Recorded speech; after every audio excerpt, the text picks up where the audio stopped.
एक बार बंधुओं, एक किसान था,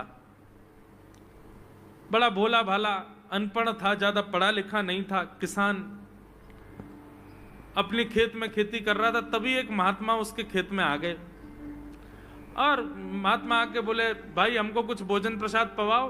किसान बोला, अरे महात्मा आए भैया, इनको प्रणाम करो।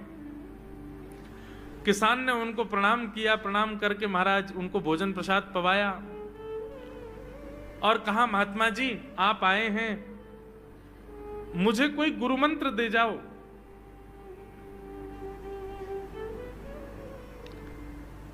महात्मा जी ने सुंदर गुरु मंत्र दिया, द्वादशाक्षर मंत्र दिया।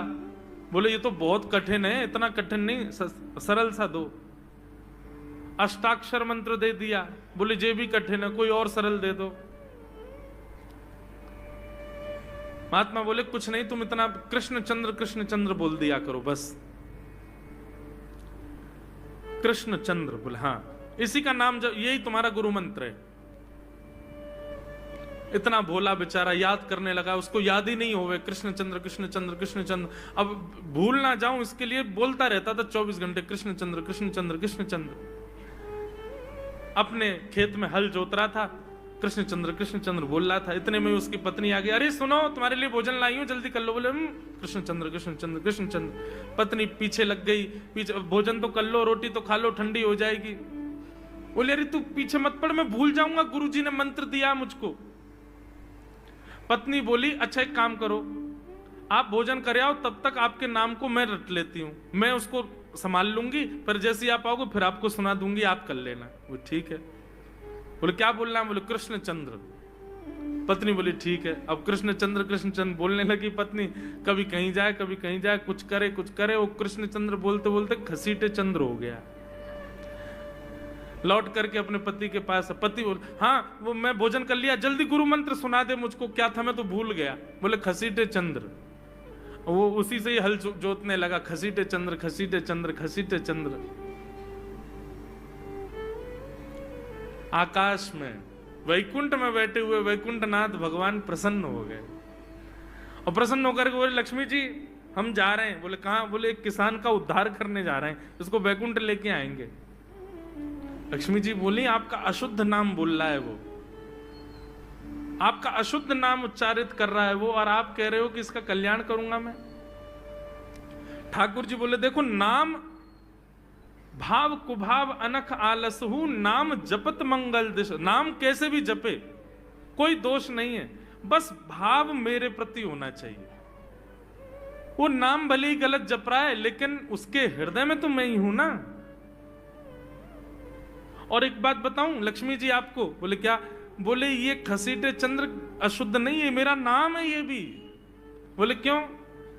बोले जब हम छोटे थे तो बाल लीला कर रहे थे ब्रज में, यशोदा मैया खूब नहलाती धुलाती और बढ़िया सुंदर श्रृंगार करती, लेकिन हम पूरे नंद भवन में घुटमुन चल चल के कभी नीचे लुढ़क करके कभी ऊपर गिर के सब माला तोड़ लेते, अस्त व्यस्त वस्त्र कर लेते, घुंघराले केशों की ऐसे भुज्जा बना लेते, ऐसा रूप बना लेते। यशोदा मैया बोली, आओ मेरे खसीटे चंद्र, सुबह कृष्ण चंद्र बना के भेजती हूँ, खसीटा चंद्र बन के आता है शाम को। तो बोले तब यशोदा मैया ने हमारा नाम रखो खसीटे चंद्र, तो इसलिए शुद्ध नाम है। तो ठाकुर जी के बहुत सारे नाम हो गए, कनुआ, गोपाल, गोविंद, माधव, कन्हैया।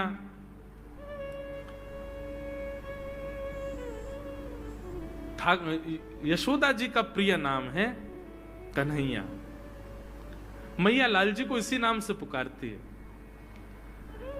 ठाकुर जी अब धीरे धीरे 3.5 वर्ष के हो गए, और जैसे ही 3.5 वर्ष के भय महाराज, मानो जैसे उनके शरीर में स्प्रिंग एक्टिवेट हो गई हो। इतना ऊधम मचाते हैं, इतना ऊधम मचाते हैं, पूरी गोकुल की नाक में दम कर रखा ठाकुर जी ने। यशोदा मैया ने लाल जी को नूपुर पहना रखे।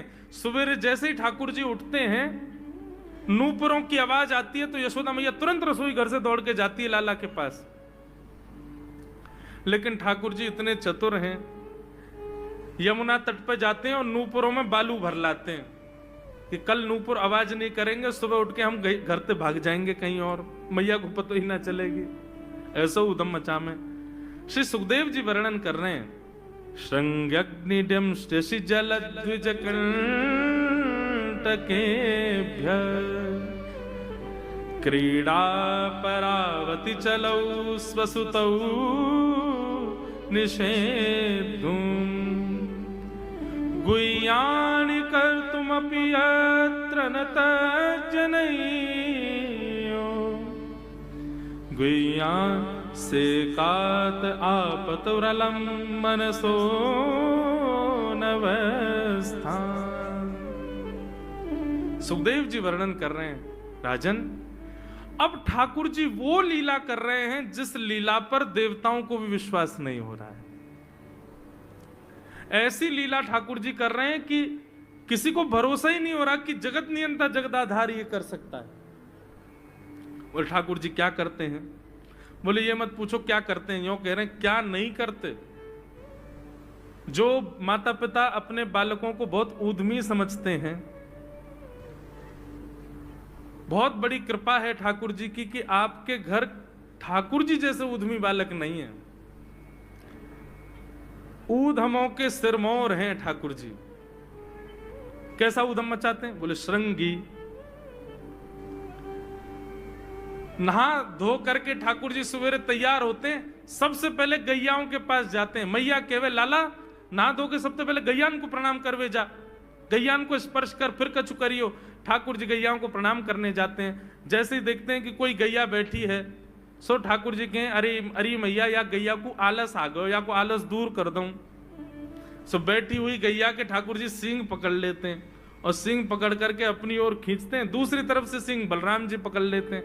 अब ऐसे सींग पकड़ करके ऐसे ऐसे गैया के सींग हिलाते हैं।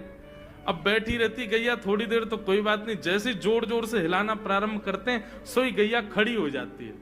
और जैसे गैया खड़ी होती ठाकुर जी लटक जाते हैं सींगों से। अब ठाकुर जी को तो बढ़िया झूला बन गया, गैया की सींगन पर झूल रहे हैं। थोड़ी देर तो गैया इधर से उधर ठाकुर जी को झुलाती रहती है, लेकिन थोड़ी देर बाद जैसे ही ठाकुर जी की पकड़ कमजोर होती है, गैया को पता चल जाए कि अब लाला गिरवे वार है। तो गैया भी इतनी चतुर कि वो गोबर में ही जाके खड़ी हो गए। ठाकुर जी के इन्हें आगे कुछ चल, मैं गोबर में है जाऊंगा। गैया के ना अब तो मैं यही खड़ी रहूंगी, तुम गोबर में ही गिरो। और सोई ठाकुर जी को हाथ छूट जा, मैया मैया बचाइयो, देख जे गैया मुंह को गोबर में फेंक रही है। अब मैया जब तक बचावे आवे तब तक तो लाल जी के हाथ छूट जाएं और ठाकुर जी गले गले तक गोबर के ढेर में जाके गिर जाएं। पर यशोदा मैया निकाले, कितनों सजाए लो, कितनों ए लाला तू वैसे ही कारो, ऊपर ते मैं तो को बढ़िया सुंदर बना के रखूं, लेकिन तू घूम फिर के गोबर में ही आके चौं खेले। मोकू तो लगे तू पूर्व जन्म को सूकर दिखे। ठाकुर जी मंद मंद मुस्कुरा रहे, हाँ मैया जे बरा भगवान को अवतार भयो ना, जाने पृथ्वी की रक्षा करी हिरण्याक्ष थे। भैया बोली हाँ वो मैं ही तो हतो, मैं जय जय हूं मैया, वो बरा भगवान ही जय जय, वही जय जय तेरे यहाँ लाला बन के आयो है। यशोदा मैया के बातन ने मत बनाए कर, नेक नेक बड़ो है क्यों बोलो सीखो, ऐसी बात बनावे, जय जय बोले अपने आप पे, नहावे धोवे है ना है, मोह पहुंचे ना है, मैं जय जय हूं। ऐसी मधुर लीला ठाकुर जी कर रहे हैं। आकाश में 33 कोटि देवता ये लीला देख करके अपने नेत्रों पर विश्वास नहीं कर रहे। ऐसे मधुर ठाकुर जी। श्रृंगी अग्नि ड्यमष्टि। एक दिन नंद भवन में गैया ब्याह गई। जैसे ही गैया ब्याई, ठाकुर जी जैसे ही गैया ब्याती है तो ठाकुर जी वहीं खड़े हो जाते हैं। और बंधुओं शास्त्रों में आज्ञा है कि गाय जब ब्याह रही हो, बछड़े को जन्म दे रही हो या बछिया को जन्म दे रही हो, उस समय गैया जो होती है वो दो मुखी हो जाती है। एक मुख तो सामने है, और जब जन्म देती है तो बछड़ा या बछिया उसका मुख जब बाहर आता है तो दो मुखी हो जाती है। ऐसी दो मुखी गैया की जब आप परिक्रमा करते हो तो पूरे ब्रह्मांड की परिक्रमा का फल प्राप्त होता है। तो ठाकुर जी का नियम है, नंद बाबा की उंगली पकड़ के खड़े रहे, जैसे ही गैया ब्यावे वारी हो तो वाकू सहलाते रहे, जैसे ही गैया ब्यावे वारी हो, जैसे ही बछड़ा बाहर आवे सोई ठाकुर जी वाकी परिक्रमा कर लें, परिक्रमा करके दंडवत प्रणाम करें, वाकू वाकी चरण रज को माथे से लगा में, और बछड़ा जन्म ले सो वाकू नवा में दुआ में, वाकू अपने गरे से लगा में। एक दिन ठाकुर जी जोर जोर से रोने लगे। बछड़ा जैसे ही जन्म लियो बछड़ा ने, ठाकुर जी रोने लगे। नंद बाबा शांत करा में नहीं माने, बलराम जी ने शांत करायो नहीं माने। यशोदा मैया गोद में लेके बैठी, बोले लाला का भयो, तू रो क्यों रोए? बोले मैया मेरे संग बहुत बुरा भयो। यशोदा मैया बोली कहा भयो? बोले गैया के बछड़ा ने जन्म लियो। मैया बोली तो वाह बछड़ा को मैंने मुंह खोल कर देखो, वाह के सबरे दांत निकरे आए। मेरे जन्म को 3 साल है गए, अभी तक 4 ही दांत निकरे मैया। वो टूट जाए दमष्टी रो रहे हैं अपने दांतन को, मेरे दांत चौना निकल रहे सबरे। बाप बछड़ा के जन्म लेते सबरे दांत आ गए, मेरे दांत चौने ही आ रहे हैं। यशोदा मैया ऐसी मधुर बात सुनकर के लाल जी को हृदय से, फिर झूठी झूठी कहती मैया कहती लाला तू दूध ना पीवे ना, पूरे दिन मक्खन खावे, मक्खन चीकनो होवे, दांत निकरे चिकनो है कि सुई पेट में चलो जाए, तो दूध पिए कर। कबहू बढ़ेगी चोटी मैया मोरी, कबहू बढ़ेगी चोटी। कभी अपनी चोटी पकड़ के रोते मैया मेरी चोटी चौना भर रही। बलराम की चोटी देखो कैसी नागिन जैसी चोटी है वाकई, और मेरी चोटी कैसी है मैया, नेक सी पतरी सी। मैया बोल लाला तू दूध ना पीवे, दूध ते चोटी बढ़े। बलराम देखिए ऐसा जग भर के दूध पीवे। सो ठाकुर जी दूध को पात्र हाथ में ले में, अपनी चोटी खोल ले में, और फिर चोटी पकड़ करके दूध पी में, और दूध पीते पीते नापते रहे कितनी बड़ी भई की ना भई अभी। ऐसी मधुर लीला ठाकुर जी करते हैं। ऐसी लीलाएं हैं ठाकुर जी की कि उन लीलाओं को सुनकर के जो ज्ञान के मार्ग को नहीं समझ पाते, जो वैराग्य के मार्ग को नहीं समझ पाते, जो ज्ञान और वैराग्य से ठाकुर जी को प्राप्त नहीं कर पाते, वो इन लीलाओं से ठाकुर जी के हो ही जाएंगे। ऐसी लीला है। और क्या करते हैं ठाकुर जी? बोले द्विजकंटकेभ्य। इतनी मधुर लीला है ठाकुर जी की। नंद भवन से सुबह सुबह निकल जाते हैं, और राह चलता कोई भी हो अपरिचित, यदि वो साधु है, यदि वो कोई वैष्णव है, यदि वो कोई भजनानंदी है, तो ठाकुर जी उसके पास चले जाते हैं, और पास जाके पता क्या बोलते हैं? अरे तुम यहां डोल रहे हो? बोलो भैया कौन हो तुम? अरे जी सब बाद में पूछियो, हम तो यूं कह रहे तुम यहां घूम रहे हो, नंद बाबा तुम्हारी मां बात देख रहे हैं, नंद बाबा तुम्हारा इंतजार कर रहे हैं। किसी से भी? बोले काय को कर रहे हैं भैया इंतजार? अरे आपके काजे यशोदा मैया ने 56 भोग बनाए हैं, और यशोदा मैया तो थाली सजा के बैठी है, आप घर जाओगे तब आपको प्रेम से प्रसाद पवाएंगे, फिर दक्षिणाओं देंगे। अरे जल्दी करो, देरी मत करो, जल्दी नंद भवन पहुंच जाओ।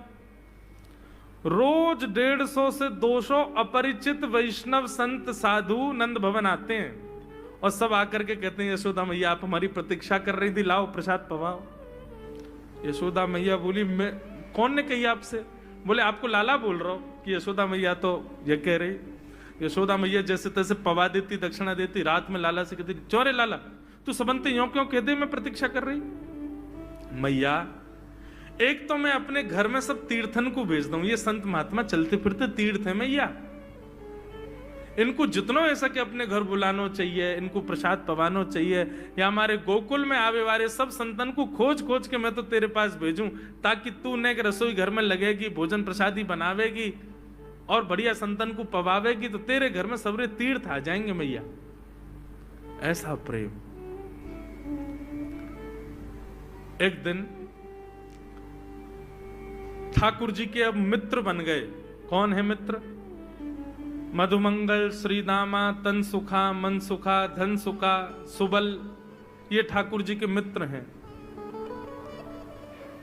एक दिन ठाकुर जी अपने सब मित्रन के संग बैठे, और मित्रों के संग बैठे हुए ठाकुर जी बोले भैया कल से हम लोग सब यज्ञ करेंगे। मधुमंगल, श्रीदामा बोले क्यों लाला यज्ञ क्यों करेंगे? अरे नंद बाबा रोज अग्निहोत्र करें, मैंने उनसे पूछी अग्निहोत्र करवे ते कहा होवे, तो नंद बाबा बोले अग्निहोत्र करवे ते मन चाही वस्तु प्राप्त हो जाए, अग्निदेव प्रदान करें। ठाकुर जी के सब सखा बोले लाला तू काहे को करेगो अग्निहोत्र? बोले अग्निहोत्र करेंगे, अग्निदेव को प्रसन्न करके कहेंगे हमारी सुंदर सी बहू आ जाए, बस हमारो ब्याह हो जाए। अग्निदेव की प्रतीक्षा कर, अग्निदेव को प्रतिष्ठान करेंगे। सब श्रीदामा मधुमंगल 3.5 वर्ष के ठाकुर जी, सोचो 3.5 वर्ष के ठाकुर जी, सखा कितने बड़े बड़े होंगे। नेक्से से सबरे सखा बैठ गए, सूखे पत्ता इकट्ठे करके अग्नि प्रज्वलित कर ली, सूखे पत्तान को चूरो बना के आपस में बांट लियो।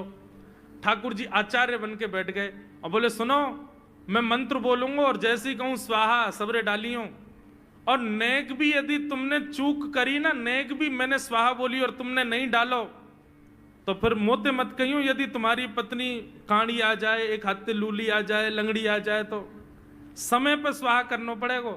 सब ग्वाल बाल बोले जो कहेगो लाला सो करेंगे, तू करवा। ठाकुर जी ओम नम नम नम स्वाहा, सब स्वाहा सब एक संग डालते। हे सीदामा तू देरी ते डाले, देख लियो लंगड़ी आ जाएगी तेरी बहू, अग्निदेव को प्रसन्न करो। इस प्रकार ठाकुर जी सब ग्वाल बालों के संग खेलते हैं। ग्वाल बाल बोले लाला यज्ञ तो है गयो, अब ब्राह्मणन को भोजन के काजे बुलाओ, यज्ञ के बाद ब्राह्मण भोज होना चाहिए। सोई ठाकुर जी अपने सब ग्वाल बालों की उंगली पकड़ करके पूरे गोकुल में जाते हैं, ब्राह्मणों के घर जाकर के कहते हैं आज नंद भवन में बढ़िया उत्सव भयो है, बढ़िया यज्ञ भयो है, भोजन के काजे शाम को आपको परिवार सहित आनो है। सबन को निमंत्रण दिया मैं। अब महाराज नंद भवन से जब निमंत्रण आता है तो ब्राह्मण लोग ब्राह्मणी से कहते हैं कि आज चूल्हा मत जलाना। क्यों? अरे नंद भवन में भोजन की सूचना मिलती है तो 3 दिन से भूखे रहते हैं ब्राह्मण। क्यों? इतना खवाएंगे नंद बाबा, इतना खवाएंगी यशोदा मैया कि पेट भर जाएगा, 2 दिन तक भूख भी ना लगेगी, इतना भोजन करना पड़े। ए ब्राह्मणी चूल्हा मत जलाई, और सुन नमक को पानी और दे दे। नमक को पानी पी पी करके भूख बढ़ाते हैं अपनी। बोले शाम को जाएंगे और बढ़िया चकाचक महाराज 56 भोग पाएंगे। शाम का समय हुआ, सैकड़ों हजारों ब्राह्मण आकर के नंद भवन के बाहर खड़े हो गए। यशोदा मैया ने अटारी से जैसे ही देखा इतने सारे ब्राह्मण, यशोदा मैया उतर करके आई, बोली आओ भगवान पधारो, सबन को जय श्री कृष्ण, सबन को प्रणाम। जे बताओ आज मेरे द्वार पर आप सबन को एक साथ आने को कारण कहा है? किसी को निमंत्रण देकर के और फिर पूछो कारण क्या है, बड़ा अजीब लगता है। किसी को आपने बुलाया भोजन पे, वो बेचारा आ गया, फिर आप कहो बताओ भैया कैसे आए, कितना अजीब लगे। ब्राह्मण बोले मैया तुम हमसे पूछ रही हो या बात है? अरे सवेरे तो भूखे प्यासे बैठे हैं, जल्दी भोजन पवाओ। आपके यहाँ यज्ञ भयो, यज्ञ की पूर्ण आहुति की प्रसादी पावे आए हैं, और काहे क्यों आए हैं? यशोदा मैया बोली कौन सा यज्ञ, कब भयो यज्ञ, कौन सी पूर्ण आहुति? ऐसा कछु ना भयो हमारे यहाँ, आप लोगों को कोई गलत जानकारी मिली है, कौन ने कही आपसे? ब्राह्मणों के नेत्रों में आंसू आ गए। बोले मैया एक तो हम सवेरे से भूखे, ऊपर से ब्राह्मणी से मना और करे आए कि तू चूल्हा मत जलाइयो। ब्राह्मणी भी बात निहार रही है कि डिब्बा में लेके आएंगे हमारे काजे भी भोजन। खाली हाथ गए तो ब्राह्मणी डांटेगी अलग, मैया तेरो लाला सवेरे सवेरे आयो और सब ग्वाल बालन के संग आके हमसे कह के गयो यज्ञ भयो, यज्ञ की पूर्ण आहुति में भोजन करवे सबन को आनो है, हम तो यही मारे चले आए। यशोदा मैया बोली या लाला ते कैसे बचूं मैं, पूरे दिना कम से कम 2-2.5 हजार लोगों को निमंत्रण ऐसे ही देते रहे। यशोदा मैया बोली आपकी व्यवस्था करूं, लेकिन पहले यार लाला को तो देखूं मैं, है कहां ये? नंद भवन के पीछे बगीचा में ठाकुर जी अपने सब ग्वाल बालन के संग खेल रहे। यशोदा मैया गई, जाकर के बुलाए, ए लाला ओ कन्हैया यहाँ पे आ। ठाकुर जी ने जैसी देखी यशोदा मैया बुला रही है, लेकिन यशोदा मैया के संग जे कौन खड़े हैं? ए श्रीदामा मधुमंगल। बोले हाँ ये तो सांची में आ गए सबरे ब्राह्मण, हम तो ऐसे खेल खेल में निमंत्रण दे के आए इनको। मैया बहुत मारेगी भैया, मैं अकेलो नहीं जाऊंगा, तुम भी चलो मेरे संग, यदि मुंह में एक थप्पड़ पड़ो तो तुम मुंह पड़वाऊंगा, मैया बहुत मारेगी आज। और मधुमंगल श्रीदामा जबरदस्ती उनको हाथ पकड़ के ठाकुर जी ले गए। हाँ मैया बता, कहा कह रही? मैया ने कान पकड़ो, है रे लाला, जो जो बड़ो है तो जा रहा हो, तेरे उधमन की सल ना है पड़े। का कियो तेने? बोले का कियो मैंने? ये सब कौन है? मोह का पतो कौन है? मैं ना जानू मैया इन्हें। बोले जे सब रे ब्राह्मण है हमारे गोकुल के, और सब यूं कह रहे हैं तेने इनके घर जाके इनको सबन को निमंत्रण दियो, यूं कहीं हमारे यहाँ यज्ञ भयो आकर के आप सबन को भोजन पानो है। मैया तेरी सौगंध खा के कह रहा हूं, मुझको तो जेव ना पता इनको घर कौन सी गली में, झूठ बोल रहे हैं सब रे, मैंने निमंत्रण ना दियो। ब्राह्मण सब बोले मैया देखो कैसो सफेद झूठ बोल रहे हैं आपके आगे। मैया बोली सच बता, तेने निमंत्रण क्यों दियो? तब ठाकुर जी बोले मैया बताऊं? बोले बता। बोले हम खेल खेल को यज्ञ कर रहे, वाह यज्ञ में सामग्री नहीं, वाह यज्ञ में मंत्र बोलवे वाले भी ना है, वाह यज्ञ में कोई ब्राह्मण भी ना हो, हम आपस में ही सब यज्ञ कर रहे। भाई यज्ञ के बाद ये मधुमंगल बोलो ब्राह्मण भोजन होना चाहिए, तो हमने इन ब्राह्मणों को न्योता दे दियो। मैया बोली अब ये ब्राह्मण आगे कहां पवाऊं? बोले मैया देख सीधी बात है, या में ज्यादा चिंता करने की कोई बात ही ना है। जब बिना मंत्र के, बिना ब्राह्मणन के, बिना यज्ञ सामग्री के हमारा यज्ञ है सके, तो ऐसे ये भी खाले खाली दोना लेके बोलते हैं हाँ भाई रसगुल्ला बहुत बढ़िया बनो है, ये देखो ओ हो मोहन थार तो बहुत ही बढ़िया बनी है, सब्जी तो पूरी कितनी बढ़िया लग रही है, खाली पत्तल लगा दे, खाली दोना लगा दे, और भाव से ये लोग भी पालेंगे है क्यों भोजन, भाव को यज्ञ भाव को भोजन। ब्राह्मणों को बंधुओं गुस्सा, ठाकुर जी की लीला पर किसी को क्रोध नहीं आता, सब हंस जाते। पर यशोदा मैया आधी रात में रसोई बनाती है, सब ब्राह्मणों को पवाती है, और इतना बनाती है कि उनके घर भिजवाती है। मैया बोले लाला इतना काम करावे। बोले मैया तू बैठी बैठी ना मोटी है गई है, या हमारे मुंह को लगे, तू पूरे दिन लगी रहकर रसोई में कछु कछु बनाती रहकर। ऐसी ठाकुर जी की मधुर लीला। बंधुओं भगवान ने चोरी क्यों की? अभी तक चोरी शुरू नहीं हुई ठाकुर जी की। अब ये चोरी का प्रसंग कैसे प्रारंभ होता है? एक दिन ठाकुर जी अपने ग्वाल वालों के संग खेल रहे थे, तो ठाकुर जी ने ऐसे खेल खेल में श्रीदामा को धक्का दिया, श्रीदामा गिर गया, बहुत जोर से रोया। ठाकुर जी बोले अरे भैया शांत है जा, लग गई, अरे ठीक है अब शांत है जा, लेकिन श्रीदामा शांत नहीं हो गए। ठाकुर जी बोले तुम कैसे हो?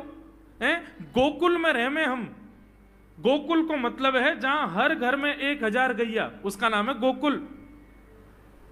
इतनी गैयान को दूध घी दही सब हमारे घर में होवे, अरे खा पी के ने बढ़िया अपनी शरीर को बनाओ, खेल खेल में लगती रहे, इतना रोवे को कहा मतलब है?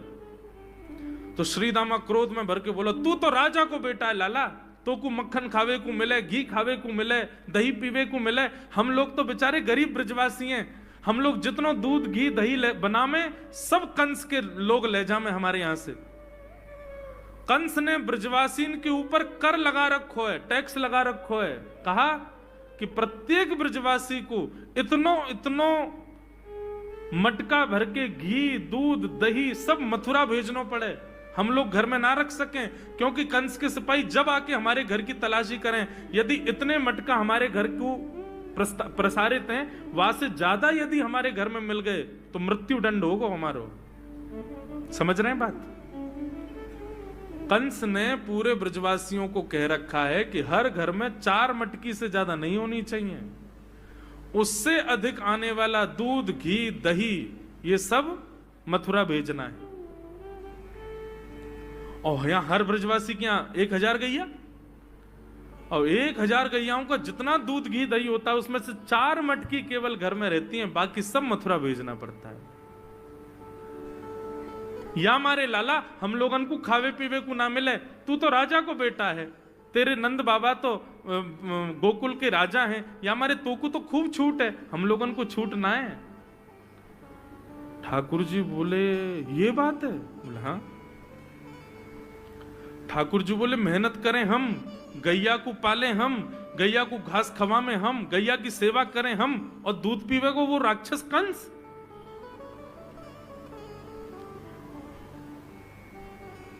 अभी तो मैं छोटा हूं, मेरी बात कोई मानेगा नहीं, लेकिन प्रलय तो अब लानी पड़ेगी। और कैसे लाएंगे? बोले राजी राजी यदि मक्खन दूध दही नहीं मिल लो तो चोरी करके खाओ। हमारो ही मक्खन है, हमारो ही दूध है, हमारो ही दही है, लेकिन अभी हम बालक हैं, हम ज्यादा कछु बोलेंगे हमारी कोई बात मानेगो ना। लेकिन ये सद वस्तु कुपात्र के हाथ में नहीं जानी चाहिए। राजी राजी नहीं मिलता तो चोरी करके खाओ। जब कर देवे को नंबर आवेगो तो सब पूछेंगे भाई कहां गए मक्खन दूध दही? बोले घर में तो है ना। बोले तो कहां गए? बोले चोर चोरी कर ले गए। और यही भाव से हम ब्रजवासी को खावे पीवे को मिला करेगो। मधुमंगल श्रीराम बोले लाला तू जो कहेगो सो करेंगे, लेकिन चोरी नहीं करेंगे। ठाकुर जी बोले तो ठीक है, कल से तुम लोग अलग खेलो, मैं और दाऊ दादा अलग खेलेंगे, हमारे संग मत खेलना। मधुमंगल श्रीराम बोले अरे लाला तू ना जाने, मैया यो के लाला जो चाहे करियो, चोरी मत करियो, चोरी करवे तो ब्याह ना होवे। ठाकुर जी बोले ब्याह की पड़ रही है तो है, ब्याह ना होवे। ऐसो पत्र पूछ रहा सो है गयो, पत्रो दुबरो सो तू सीख जैसो है गयो, तो कौन ब्याह करेगा ऐसे? अरे ब्याह करना तो ने खाया ने पी ने बढ़िया गाल तेरे बढ़िया होंगे, शरीर ने बढ़िया होगा तभी तो ब्याह होएगा। अब भैया हमारी बात सुन लो, जितने अच्छे काम करने सब आज कर लो, कल से चोरी करेंगे, पूरे ब्रजमंडल में आतंक मचाएंगे, हमारो ही दूध घी दही है और हम ही चोरी करके खाएंगे। ठाकुर जी ने चोरी क्यों की? क्योंकि सारा गौरस बेवजह मथुरा भेजा जाता था और मथुरा से कंस पूरे भारत में वितरित करके खूब धन कमाता था। इस वजह से ब्रजवासी प्रताड़ित होते थे, क्योंकि गैया के लालन पालन में जितना खर्चा होगा सब करो ब्रजवासी। 4 मटका दही।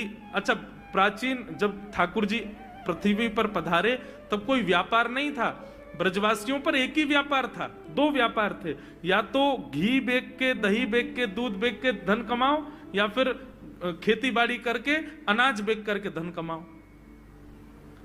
वही तो व्यापार था। उसमें भी 4 मटके मिलते थे, 4 में से 3 को तो बेच देते थे, 1 में पूरा घर चलता था। यह हालत थी ब्रज की। इसलिए ठाकुर जी ने कहा कि भैया राजी राजी नहीं तो गैर राजी, हम जितने बाकी की मटकी मथुरा भेजे वाली उनको सबन को तोड़ फोड़ करेंगे, उनमें से मक्खन निकाल निकाल के खाएंगे, एक दूसरे को खवाएंगे और सब यहीं रहेगो, मथुरा नहीं जाएगो कछु भी। इसलिए ठाकुर जी ने चोरी की।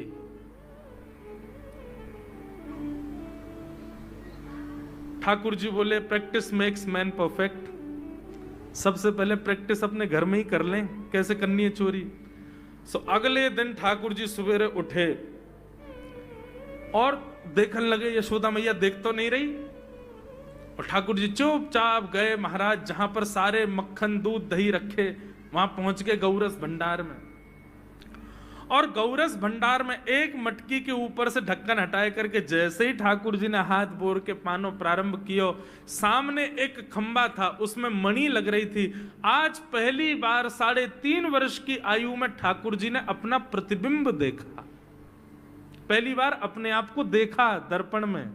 बंधुओं, बच्चों को शीशा नहीं दिखाते, छोटे बच्चों को तो दिखाते ही नहीं, और 3-4 वर्ष तक भी बालक को अपनी शक्ल थोड़ी देखता है वो। अब इसके पीछे कारण बहुत सारे बताए जाते हैं, परंतु हमें तो लाल जी से मतलब, लाल जी का क्या है? ठाकुर जी ने जैसे ही प्रतिबिंब में अपने रूप को देखा, अपने रूप को देख करके ठाकुर जी बोले हो तू भी आयो यहां चोरी करवे। अपने आप से ही बात कर रहे हैं ठाकुर जी। अरे मैंने कही तो हती अपने अपने घर में चोरी करनी है, तू दारी के मेरे घर में आगो चोरी करवे। ठाकुर जी अपने प्रतिबिंब से बात कर रहे हैं। अब गौरस भंडार में ठाकुर जी की आवाज गूंज रही थी और वो गूंजते हुए रसोई घर में जा रही थी। रसोई में मैया ने सुनी, बोले ये लाला कहां थे बोल लो है, उठ गयो कन्हैया, मुझको पतो भी ना चली, नूपुरन की आवाज ना आई। मैया दौड़ करके गई तो देखा ढूंढते ढूंढते गौरस भंडार में ठाकुर जी अपने प्रतिबिंब से बात कर रहे हैं। कितनी सुंदर झांकी है ठाकुर जी की। ठाकुर जी मक्खन पा रहे हैं। बोले अच्छा अब आ तो गए हो यहाँ पे, लेकिन सुन चुपचाप चोरी करके भाग जाइयो, मेरी मैया बहुत मारेगी तो को। बाकू यदि पतो चल गई तू चोरी कर रहा है तो को उखलते मान देगी, मेरी मैया बहुत मारेगी, चुपचाप चोरी कर और निकल ले यहाँ से। ठाकुर जी चोरी की बात कर रहे थे, यशोदा मैया ने पीछे से सुनी, लाला ओ कन्हैया। ठाकुर जी घबरा गए, मैया कैसे आ गई? हाँ मैया, कौन से बात कर रहे हो तू? अरे मैया देख हमारे घर में चोर घुसायो है। अपने प्रतिबिंब को दिखा करके ठाकुर जी कह रहे हैं, देख मैया हमारे घर में चोर घुसायो, जे चोरी कर रहे हो हमारे यहाँ के मक्खन की, तुम्हें यहाँ को पकड़वे आयो हूं। नन्हे से गोपाल जी, बहुत मधुर लीला। मैया हंस भी रही है और क्रोध भी कर रही। बोले अच्छा जो चोरी कर रहे हो? बोले हाँ। चल याकू तो मैं पकड़ लूंगी, लेकिन जे बता तेरे हाथ में मक्खन कैसे लगो? तू तो याकू पकड़ भी आयो ना। अब मैया याकी मैं कहा बताऊं, तेने मेरे हाथ में पद्मराग के ऐसे ऐसे बढ़िया कंगन पहना रखे हैं, कड़ूला पहना रखे हैं सोने के। जब मैं धूप में निकलूं ना तो धूप की किरण से मुंह को बहुत जलन है जाए हाथ में। तो कल मेरे सखा मधुमंगल ने मुझसे कही, बोले लाला जे जलन तेरी दूर रह जाएगी, तू मक्खन में हाथ बोर लियो अपनो, सो तेरी जलन दूर रह जाएगी। या हमारे मैया जलन हटावे के काजे मैंने हाथ बोरो है। मैया बोली अच्छा चल लाला, यहां तो तेरे जलन है रही और यहां मक्खन कैसे लगो?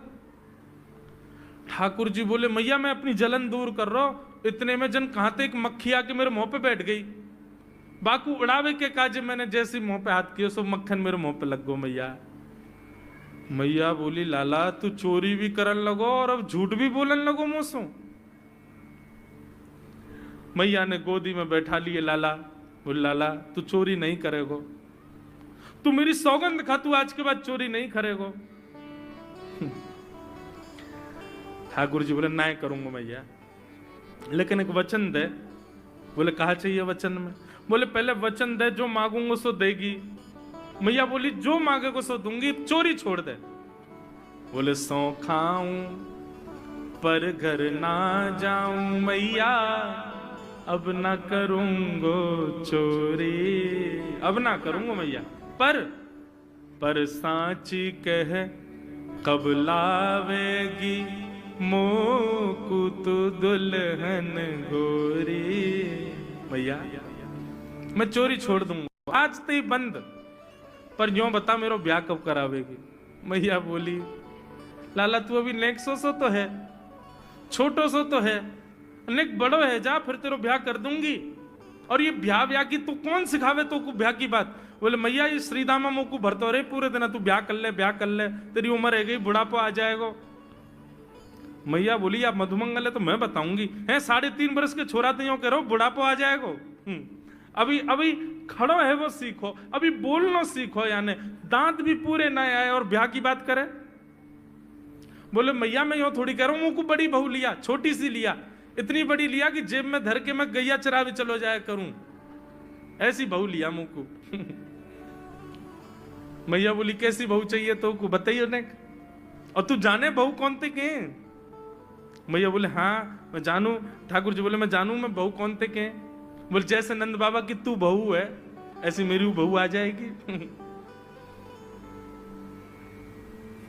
बहुत मधुर लीला है, ऐसी ठाकुर जी लीला करते हैं। ठाकुर जी ने ग्वाल बालों से कहा भैया मिशन फेल हो गया, घर में तो चोरी नहीं कर पाए हम, अब दूसरे इनके घर में दावे बोलो। एक दिन महाराज ठाकुर जी का जब आतंक खूब बढ़ गया गोकुल में, सब गोपियों ने जाकर के मैया से शिकायत करी है। वत्सान मुंचन क्वचित समय क्रोश संजात हास, स्तेयं स्वाद्वद्धिपयः कल्पितैस्तेययोगै, मरकान् भोक्षन् विभजति सचेन्नात्रिभाण्डं भिनत्ति, द्रव्यालाभे सग्रह कुपितो यात्युपक्रोशतो कान्।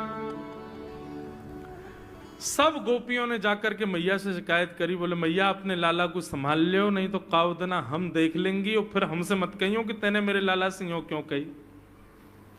मैया बोली कहा क्यों मेरे लाला ने?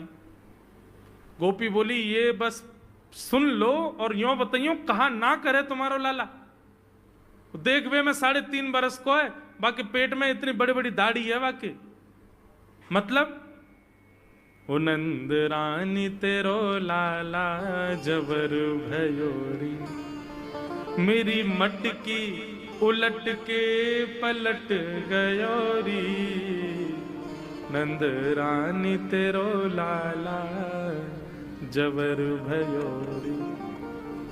जबर मतलब अब सुगड़ है गयो है, न बलवान है गयो है, सब जानकारी है या कुछ छोटो बालक मत समझियो। गोपियों ने जाकर के अपनी अपनी दुख दर्द सुनाए मैया को। मैया बोली अरे भैया मेरे लाला को मक्खन की कोई कमी थोड़ी है, मेरे लाला को दूध की कोई कमी थोड़ी है। मेरो लाला चाहे तो मक्खन से नहावे, दूध में नहावे, इतना मक्खन दूध दही मेरे घर पे, तुम्हारे यहां क्यों चोरी करेगो? अरे कई बार बालकन को अपने घर को भोजन बढ़िया ना लगे, दूसरे के घरन को बढ़िया लगे, अगर बार ने तुम्हारे यहाँ की नेकात मक्खन खा लिया तो वहां इतना रो क्यों रही हो? मैया आपको अपनो लाला बहुत सीधो लगे ना, हम बताएं कहा करे तुम्हारो लाला? बोले स्वयं खावे हमको कोई दिक्कत नहीं, लेकिन या की एक पूरी मंडली है और पूरी रजिस्टर्ड मंडली है, बाल गोपाल चौर प्रचार प्रसार मंडल, ये घर घर जाके चोरी करते हैं। और मैया तुम्हें कहा बताऊं, जैसे ही कोई गोपी के नयो बालक होवे ना तो तुम्हारो लाला पूरे मंडल के साथ आवे और वह लाला के सिर पे हाथ धर के, छोटे से बालक के सिर पे हाथ धर के बस 1 वर्ष की प्रतीक्षा, फिर तुम भी हमारी मंडली में आ जाओगे। पूरे गोकुल में भय है तुम्हारे लाला को। बोले स्वयं खावे, ग्वाल बालन को खवावे। मैया यहां तक भी बात समझ में आवे, ग्वाल बालन को खवावे मरकान भूक्षण, यो नहीं कि नेकाद मक्खन बच जाए तो रहम करके हमारे काज छोड़ जाए, वाकू बंदरन को खवा दे। एक गोपी बोली मेरे यहां तो इतना मक्खन कि स्वयं ने खा लियो, बालकन को खवाए दियो, बंदरन को फिर भी बच गयो, तो भी छोड़ के नहीं गयो। बोले नात्री भांडम भिनत्ती, फोड़ गयो मटकी। और बोले मक्खन को कहा कियो? बोले पूरे घर में लेप लगा गयो, वाको पूरे घर में पोंछा कर गयो मक्खन को। मैं और मेरी सास यमुना जल भरवे गए, सिर पे मटकी 2-3 मटकी रखी, बड़े अचक के हम लोग चल रहे, हमें कहा पतो ही कि हमारे घर में मक्खन चीकने के लेप है गयो। मेरी सास ने जैसे ही पहलो पैर रखो घर के भीतर, ऐसी रिपटी कि आज तक उठ ना पाइए। ये तुम्हारो लाला करे? नात्री भांडम भिनत्ती। यशोदा मैया आश्चर्यचकित होकर सुन रही है। बोले ये नेक्सो लाला ये करे? बोले हाँ मैया। एक गोपी बोली मैया अगर चोरी करे तो दिक्कत, और यदि किसी कारण से हमने लाला को रोक दियो, चोरी नहीं कर पाए हमारे घर, तो हमारे रोने क्यों? बोले चूल्हा में ते कोयला लेके आवे और वह घर के बाहर एक हवा बना जाए और यूं के अब जब तक या घर से मक्खन नहीं मिलेगा या के घर के लोग भूखे रहेंगे और इन लोगों को भोजन छुड़वाने की जिम्मेवारी हमारी। बोले कहा करे फिर? बोले मैया भोजन बनना होगा, चूल्हे पे भोजन रखो रे, तो ग्वाल बाल सब ताकते रहे कब भोजन बनने को समय आवेगो। जैसे ही कछु और काम करवे के काजे गोपी ने कुट के जावे तो कहो तो बाकी कढ़ैया में खूब सारो पानी डाल जाएंगे, सब्जी ना बन पावेगी, आटे में नमक फेंक जाएंगे। एक गोपी बोली मेरे यहां जो कियो वो तो कोई के यहां ना कियो होगो। बोले कहा? बोले मेहनादी निवास्तव, मेहनादी निवास्तव। क्या किया? बोले मैया 3 दिन तक प्रयास कियो तुम्हारे लाला ने, मेरे घर से चोरी नहीं कर पायो, तो टेढ़ी सी नजर करके बोलो कल तेरे घर में सब लोग भूखे रहेंगे, भोजन ही नहीं बनेगा तेरे यहां। मैंने कि लाला चल बात मत बना, भग जाए तो चल। और मैया माने वो कर दियो। बोले कहा कियो? बोले सवेरे सवेरे ब्रह्म मुहूर्त में हम लोग अन के उठवे से पहले तुम्हारो लाला आ गयो, और कोई पहले बंधुआ रसोई कोई अंदर कमरे में नहीं, चौक में ही चूल्हा, वहीं बैठ करके सब बनाते खाते। बाहर चौक में चूल्हा के ऊपर आके बैठ गए हो, अपनी धोती वोती उतार दई और सब वहीं करे आयो, मैं अनादि निवासता। ये बात जैसे ही यशोदा मैया ने सुनी, बोले नहीं नहीं नहीं नहीं, झूठ बोल रही हो, मेरो लाला ऐसा ना कर सके। परीक्षित जी कथा सुनते सुनते बोले जय जय सुखदेव जी, क्या ये सत्य है? ठाकुर जी ने ऐसा किया? सुखदेव जी कहते हैं कुछ बातें सत्य हैं, कुछ गोपियां जबरदस्ती लगा के बोल रही हैं कि कहीं मैया डांटवे के काजे लाला को हमारे सामने बुला दे और हम लाला को दर्शन कर लें। ये गोपियां उल्हाने लेकर के लाला को देखने आई हैं। इनमें से कुछ बातें तो सत्य हैं, पर ये सब बातें इतनी सत्य नहीं है। ये सब तो जबरदस्ती गोपियां बोल रही हैं। क्यों? ताकि मैया नाराज हो जाए और लाला को हमारे सामने अभी डांटे तो रूठे भय लाला को मुख हम देख लेंगे। बहुत सारी लीलाएं हैं, मैंने कई तो अभी बताई नहीं है। इतने मधुर मधुर लीला ऊधम करते हैं ठाकुर जी। इस प्रकार ठाकुर जी पूरे ब्रजमंडल में गौ रस को चोरी करते हैं। वास्तव में मक्खन नहीं, ब्रजवासियों के मन को चुरा रहे हैं ठाकुर जी। सबकी एक ही आशा है, श्री कृष्ण श्री कृष्ण श्री कृष्ण। सुबह से शाम तक पूरा ब्रजमंडल केवल कृष्ण को देखने के लिए जीता है। ऐसी ठाकुर जी की मधुर लीला।